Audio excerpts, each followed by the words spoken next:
नमः शिवाय। हर हर महादेव। मित्रों, कैसे हैं आप सब? चैनल पे नए हैं तो चैनल को सब्सक्राइब कर लें ताकि हमारे द्वारा बनाई कोई वीडियो सबसे पहले आपको प्राप्त हो।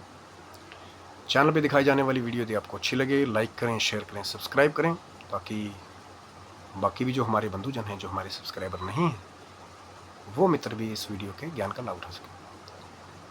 आज बात करेंगे मित्रों उस टॉपिक के बारे में थोड़ा विवादित है, लेकिन सत्य है और कहीं कहीं कुछ कुछ ग्रंथों में वर्णन भी है कि क्या हनुमान जी का भी कोई पुत्र है।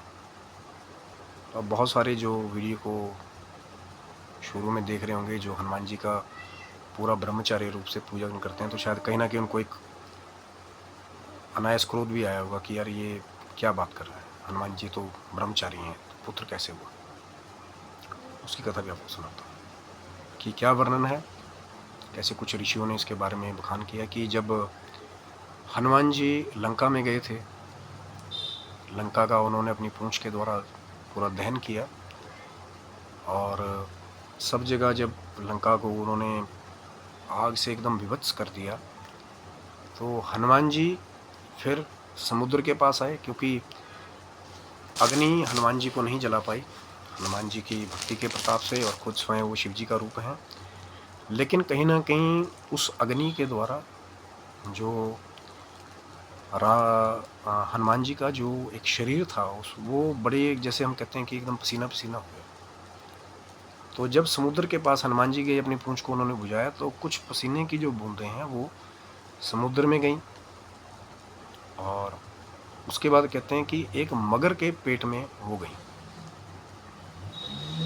और जब ले जा कर के उस मगर को काटा गया तो उससे एक बालक उत्पन्न हुआ, जिसका नाम आगे चल के मकरध्वज हुआ। और हनुमान जी की बूंदों से उत्पन्न होने के कारण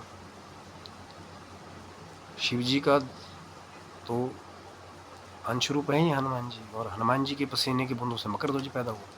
अब इसमें अलग अलग लोगों का अलग अलग मत है, क्या सही है क्या नहीं है, ये उस ग्रंथ में वर्णन है उसमें नहीं है, इसके ऊपर मैं ज़्यादा नहीं जाऊँगा। एक लोकाचार की बात ही वो शेयर कर रहे हैं, जिन्होंने कहीं पढ़ा है उनको पता होगा, जिन्होंने नहीं पढ़ा है तो पसीनों की बूंदों से, मैं फिर एक बार दोहरा रहा हूँ, ना ही वीर्य से, सिर्फ पसीनों की बूंदों से अनायासी जब वो उस मकर के पेट में गई तो फिर वो बालक उत्पन्न हुआ। तो और एक इससे मिलती हुई कथा एक और आती है कि जब अहिरावण पातालोक में राम और लक्ष्मण जी को उठा कर लेके गया था, देवी का पूजन करके उनकी बलि देने वाला था, तो पंचमुखी हनुमान जी का जहाँ पे रूप हनुमान जी ने धारण किया था, उससे पहले द्वार पे जिसके साथ उनका युद्ध हुआ था वो मकरध्वज ही था, जो स्वयं उनका पुत्र था, क्योंकि वो भी बलशाली था, हनुमान जी के पसीने से उत्पन्न हुआ, तो उसमें भी कुछ बल रहा होगा। तो हनुमान जी को बड़ा बल लगा करके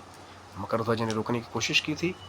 तो हनुमान जी तो सबके ज्ञाता हैं, वो भी त्रिकालदर्शी हैं, क्योंकि शिव जी का स्वयं रूप है, तो वो जान गए कि ये वही बालक है जो मेरे पसीनों की बूंदों से उत्पन्न हुआ था। उन्होंने मकरध्वज को आशीर्वाद दिया और अंदर जा कर के अहिरावण का वध किया, और पंचमुखी हनुमान का रूप वहाँ पर बना करके पांचों दिशाओं में सब राक्षसों को, जो जैसी व्यवस्था अहिरावण ने की थी उसको ख़त्म करके, फिर राम जी को लक्ष्मण जी को मुक्त करा करके हनुमान जी पाताल लोक से लेकर के आए थे।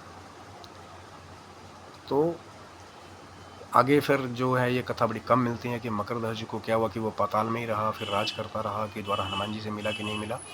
लेकिन आज का जो एक छोटा सा था कि हमें पता लगा कि हनुमान जी का कोई पुत्र भी है, तो उसको शेयर करने का उद्देश्य था, किसी भी को गलत साबित करना या हनुमान जी पे कोई लांछन लगाना। वो ब्रह्मचारी हैं, और लेकिन जब पसीना हमारी बॉडी से अलग चला गया तो इसमें हनुमान जी को क्या पता होगा कि वो कहाँ जा रहे हैं, या लीला मात्र थी, क्योंकि वो स्वयं शंकर का रूप हैं, और उनकी पसीने की बूंदों में भी वो जीवन छुपा हुआ है, वो शक्ति छिपी हुई है, जिससे एक नव जीवन का निर्माण हुआ।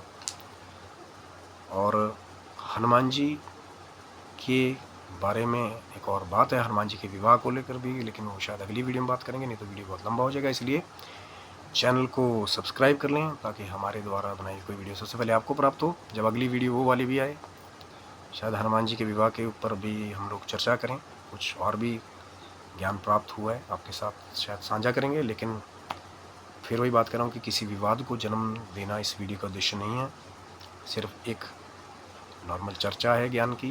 कुछ लोग ये कह सकते हैं कि भाई हमने पढ़ा नहीं, ये गलत है, तो मैं किसी को गलत नहीं कहूँगा। जिन्होंने पढ़ा है वो कहते हैं कि हाँ सही, हमने भी पढ़ा है, हमें पता लगा है, तो फिर उन्हें भी मैं साधुवाद ही दूंगा कि आप स्वस्थ रहें, मस्त रहें, ऐश्वर्य से पूर्ण रहें।